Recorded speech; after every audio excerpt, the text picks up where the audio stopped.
हिंदू बहुत ही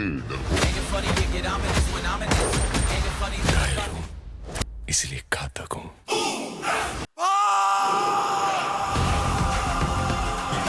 इस चीज का सबको वेट था। धुरंधर के पार्ट 2 का ट्रेलर आ चुका है और आज हम इसी ट्रेलर को ब्रेक डाउन करेंगे। ये एक रिवेंज बेस्ड मूवी होने वाली है जिसमें इंडिया लियारी में एक अपना स्पाई भेजेगा और वो स्पाई एज यूजुअल लियारी को तबाह करके अपना रिवेंज ले लेगा। पाकिस्तान का मुस्तकबिल अब हिंदुस्तान तय करेगा। ये इंडिया की एक पुरानी रवायत है।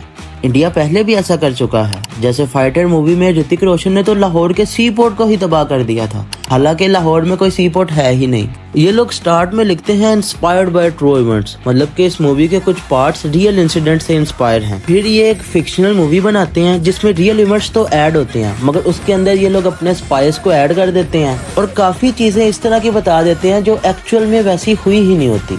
और धुरंधर में भी कुछ ऐसा ही किया गया है। मूवी में कितना झूठ है और कितना सच है ये एक अलग मैटर है, मगर एक बात है कि इस मूवी ने फिल्म इंडस्ट्री में तबाही जरूर मचा दी है।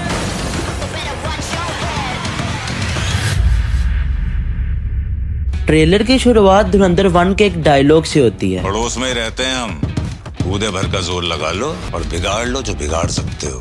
धुरंधर के लास्ट पार्ट में इसको इतना प्रोमिनेंट नहीं किया गया था, मगर धुरंधर का ये पार्ट इन्हीं डायलॉग्स का रिवेंज होने वाला है। बहुत साल पहले किसी ने मुझसे कहा था, पड़ोस में रहते हैं हम, कूदे भर का जोर लगा लो और बिगाड़ लो जो बिगाड़ सकते हो। बिगाड़ने का वक्त आ गया है। अब ये बंदा इस तरह क्यों बोल रहा है, मैं आपको इसकी बैक एंड स्टोरी बताता हूँ। इस कैरेक्टर का रियल लाइफ नेम था जहूर मिस्त्री। कराची में जाहिद अखंड के नाम से फेक आइडेंटिटी बना के रहता था। मूवी में इस आदमी का रोल कर रहे हैं विवेक सिन्हा। इंडिया का एक प्लेन हाईजैक होता है IC-814 जो जहूर मिस्त्री और उसकी टीम करती है। फिर जब इंडिया के national security advisor Ajit Doval hijacker से बात करने जाते हैं तब वहाँ जहूर मिस्त्री इनको बोलता है, हिंदू बहुत ही डरपोक कौम है, बिगाड़ लो जो बिगाड़ सकते हो।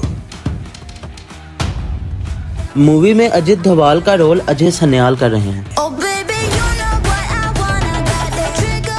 मुंह तोड़ने के लिए मुट्ठी बंद करना जरूरी है। फिर अजित डोभाल इंडिया वापस जाकर अपना एक स्पाई एजेंट तैयार करता है जो लियारी में जाकर वहां के गैंग से लड़ेगा और अपना बदला लेगा।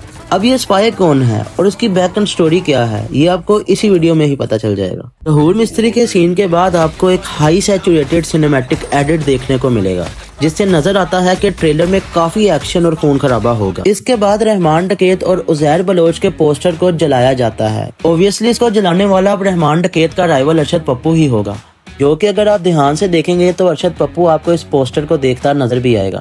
रहमान के मरने के बाद अब उसका एरिया खाली पड़ा है। सबसे बड़ा सवाल, रहमान डकैत की मौत के बाद कौन बनेगा लियारी का बादशाह?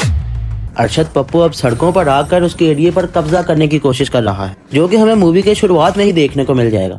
इसके बाद ट्रेलर में हमजा और जसकीरत के शॉट्स को पैरेलल दिखाया जाता है, जो कि काफी अच्छे से एडिट किए हुए हैं। इस सबसे पता चलता है कि यही वो स्पाई एजेंट है जिसको ट्रेन करके भेजा गया है और इंडिया इस बात को क्लेम करता है कि हमारा स्पाई कराची में कुछ साल गुजार के आया है। असल में ये एक टेररिस्ट था जिसको इंडिया के मुताबिक अंडरकवर एजेंट बनाकर लियारी में भेजा गया था। मूवी में इसका नाम हमजा होता है जिसका रोल कर रहे हैं रणवीर सिंह और यही मूवी का मेन कैरेक्टर होने वाला है। मूवी के शुरू के 20 मिनट में ही उजैर बलोच अरशद पप्पू को मारने वाला है और उसके सर के साथ फुटबॉल खेलने वाला है, जिसकी इंडिकेशन हमें धुरंधर 1 से ही मिल गई थी। अब ये लोग यहाँ भी ये चीज दिखाएंगे कि अरशद पप्पू को मारने में कहीं ना कहीं रणवीर सिंह का हाथ होगा, जबकि ये एक फिक्शनल स्टोरी होगी क्योंकि हकीकत में ऐसा कुछ भी नहीं है। फिर आता है इलियास कश्मीरी का कैरेक्टर जिसका फिल्म में नाम मेजर इकबाल था और आप हैं मेजर इकबाल ISI। इस कैरेक्टर को हम ISI एजेंट के तौर पर धुरंधर 1 में ही देख चुके हैं। हमजा भी इसके साथ मिलकर उजैर बलोच को अरेस्ट करवाएगा या शायद मरवा दे। उजैर बलोच की ये गिरफ्तारी असल में भी हुई थी मगर उसमें जसकीरत का कोई रोल नहीं था। उजैर की गिरफ्तारी के बाद शायद हमजा अपना एक अलग गैंग बना ले, क्योंकि इस सीन में आप उस आदमी को देख सकते हो जो पहले उजैर के साथ होता था। अब यहाँ आएगा एक नया नाम, SSP चौधरी असलम,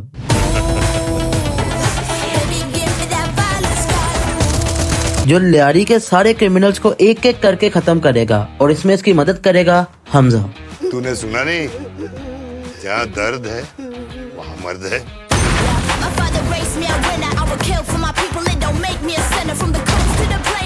अब मेजर इकबाल को भी पता चल जाएगा कि असली स्पाई हमजा ही है। एक और हिंदुस्तानी सर काट कर मुरीद के मीनार से लटकाऊंगा।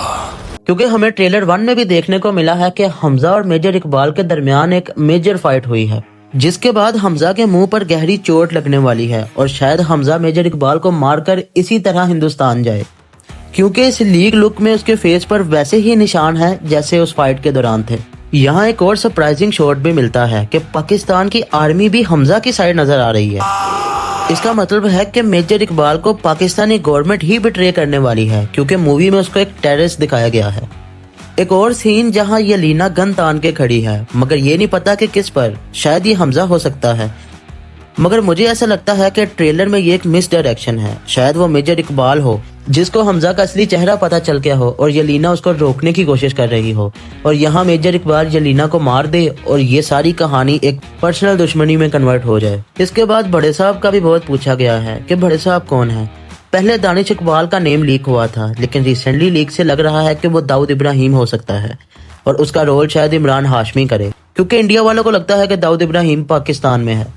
एट लास्ट मैं तो जिस कंक्लूजन पर पहुंचा हूं, मुझे तो ये एक फिक्शनल मूवी लगती है जो कि ट्रू इवेंट से इंस्पायर्ड है, ना कि उस पर बेस करती है।